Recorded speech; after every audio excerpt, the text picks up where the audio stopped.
Friends, Cowboy Jobu here on Bloated Black Friday. And as always, thank you for subscribing to the Jobu Report. And if you haven't subscribed yet, be sure to click over here on the picture of me and Sean Lee. I try and reach it, but my stomach won't let me get past it. But today, we have a special treat. I thought we were going to have to wait till Monday to hear Stephen A. Smith crowing about the Cowboys. Oh boy, this is going to be fun. Let's go to the tape of First Take with Stephen A. Smith. Roll him. Oh, somebody give me some Alka-Seltzer. And old Elliott pushing through, plowing, touchdown, Elliott. On the right side of the end zone, it'll be carefully. That cuts it, touchdown, Cowboys. Prescott keeps, pylon, touchdown. Cousins back to pass. He's going for all of it. Down the right sideline, Jackson there's a 20. He's going all the way. Jackpot Jackson. Touchdown Redskins. Somebody come help me, okay? They give the ball to Elliott, and he bangs it left guard and through. Touchdown, Cowboys. First off, Washington need to get their money back from Josh Norman. Now let's go. You're supposed to be a lockdown corner. You can't even play man-to-man. Come on in. Good day. Welcome into First Take on a Friday. Hope you all had a wonderful Thanksgiving and are still in holiday chill mode because we are about to fire you up. I'm Molly Karam here holding things down in Bristol. Max Kellerman is in Vegas. He's got a fight tomorrow. And Stephen A. is in Philly. Luckily, he still has family around him. Gentlemen, how are we doing today? I mean, you know, terrible that the Cowboys won, but Lomachenko and Walters tomorrow night will make up for it for me. Yeah. Let's just go. All right. Let's just get the show. Oh, Stephen A., you talked a lot. Let's get into it. I know your turkey didn't taste quite as good yesterday as Dallas improves to 10-1. My friend, how about them Cowboys?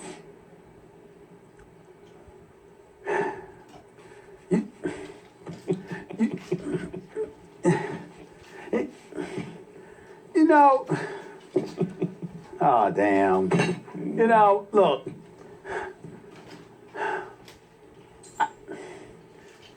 That's all right, man. You know, he can really play. I mean...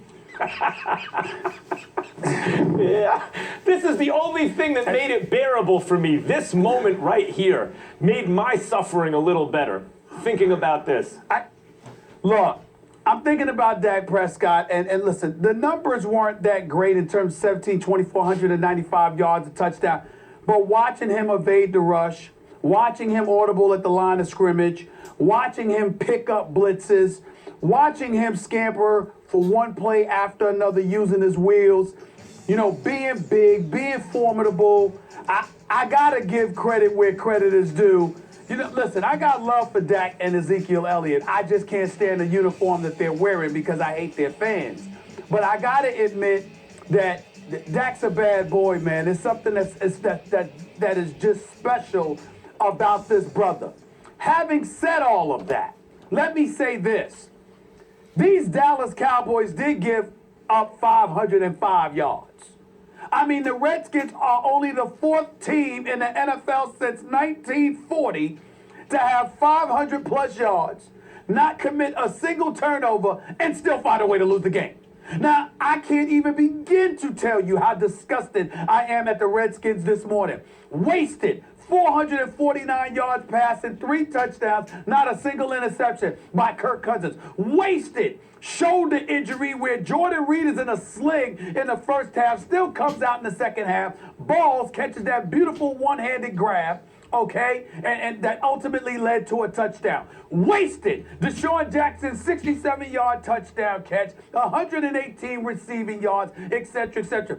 This kid Kelly, the same dude who was chirping, who was talking about how the Cowboys are the cowgirls, 37 yards rushing. See what I'm talking about? When you're a rookie, wet behind the ears, breath smelling like Similac, sitting up there running your mouth before you proving a damn thing, and then you go on national TV on a Thanksgiving holiday, and you turn around, and what do? You rush for 37 yards? Oh, shut up. Go someplace. This is unbelievable to me that the Redskins somehow, some way, found a way, these skins found a way to lose this game. And then really, they were behind the 8 ball in terms of, being 2 touchdowns down, being on an uphill climb. Gruden with his Mr. Boyd Genius himself, the onside kick. What was it? 9:22 left. 24-19, and you give the Dallas Cowboys a short field, and what are you thinking about? The 55-yard field goal attempt by Mr. Dustin Hopkins. This boy's been missing field goals, okay? 46. What the hell would you try that for? I'm looking at Gruden. I'm looking at another little boy genius and Sean McVay, who wants to sit up there and prove himself. Clearly, he's an aspiring head coach before his time is due, trying to act like he's innovative, but ultimately, he's a little bit too cute. As my man Jerry Brewer wrote in the Washington Post, my former colleague at the Philadelphia Inquirer, love him. He's a great writer. All the best to him. I'm just sitting there, Jerry Brewer. Look, all of this stuff, too cute, offense, the coaching is sloppy. But at the end of the day, the Dallas Cowboys won the game. I can't take it away from them today. But I did see things with the Cowboys defense that makes me say, hey, I ain't dead yet. They can still be an accident waiting to happen, but not Dak and Zeke. I know that. The Cowboys, here's the bad news. Not only are they 10-1, they're really, really good. And look, part of the thing about the Cowboys fans going crazy about this team early on is every fan base, when your team's on a winning streak, starts to overrate the team and beat their chest and start to think about all the things that might go right and paint the rosiest possible picture for the future. But every once in a while, that scenario's what plays out, and that's the story with the Dallas Cowboys right now. The only thing the civilized world can hope for, because in polite society, you don't root for the Dallas Cowboys. Come on. The only thing the civilized world can hope for is that the inability of that front 4, really front 7, but front 4, to get pressure on the quarterback will be their undoing as we go forward. But Dak Prescott from preseason game 1, you can see it. I said yesterday, he reminds me of Tom Brady. Tom Brady, when he started out, it was game manager, takes what the defense gives him, doesn't try to force anything, and there's something about him. Same with Dak Prescott. Even the way when the defense comes off the field, the kind of love he gives them. You can see if you played defense, you'd want to play defense on a Dak Prescott team. He has that kind of charisma in addition to everything else, which is very important at the position. Ezekiel Elliott, he's been amazing. I mean, his speed, his straightaway breakaway speed is ridiculous. The offensive line is amazing, and maybe Kelly, maybe that was part of their plan, a decoy, because Dallas is very good against the run, and they were good against the run again yesterday, but they couldn't get pressure on Kirk Cousins so he could throw and throw and throw. Was it a mistake, the onside kick? Of course it was. They should not have done that, and yet Dallas once again wins a game, in this case, not only in a rivalry game, but against a very hot team that by and large played very well. A couple of missed field goals, one bad onside kick call, fine. But Dallas outplayed them. They beat them. This team is for real, and it is scary because one of the worst things that can happen in sports is that the Dallas Cowboys challenge for a Super Bowl, and all we can do at this moment is hope that it doesn't happen, Stephen A. Smith. Well, I have to concede that I expect them to challenge for a Super Bowl. Right now, I'm at a point where I think that the only 2 teams in a position to beat the Dallas Cowboys are the New England Patriots and the Seattle Seahawks. I look at the Dallas Cowboys right now. They're just on a roll. Everything is going right. It doesn't seem to be the accident way to happen. But I also would like to point out this, and I think it's time to call these people out. Dak Prescott was a 4th-round pick, the number 135th pick overall.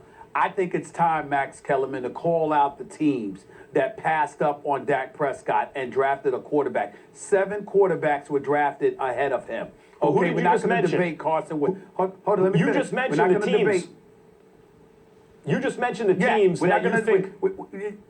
Yeah, I understand, but I'm just thinking Carson Wentz. We're not going to get on Philadelphia. Jared Goff, I think the Rams drafted him just because he was out there in Cali and they were moving to Los Angeles and they tried to be homers, okay? Something to talk about with Jeff Fisher and those boys. The Denver Broncos in the 1st round, Paxton Lynch, 26th overall, and the Jets, Christian Hackenberg, All right, at the number 51 overall, round number 2, the New England Patriots, Jacoby Brissett. You know, he was picked before Dak Prescott, okay? Then you can't blame him because, again, Tom Brady ain't going nowhere. So, I mean, that's probably why you wouldn't have grabbed a Dak Prescott. But then you're the Cleveland Browns, Cody Kessler. You're Right, the but Oakland Stephen A., Raiders, think about the Connor teams. Hold Cook. on. We get it. Think about the teams that you said are the only other 2 teams you see as Super Bowl challengers or who might be able to stop the Cowboys. You said the Patriots and you said the Seahawks. That's why I'm not. And that's Tom why I'm not. Brady. That's why I'm letting them off the hook. Well, no, I'm saying Tom Brady was drafted in the 7th round and Russell Wilson in the 3rd. So all 3 teams you think this year that are the legitimate challengers for the Super Bowl were picked way behind a ton of other quarterbacks. This is the way it works sometimes.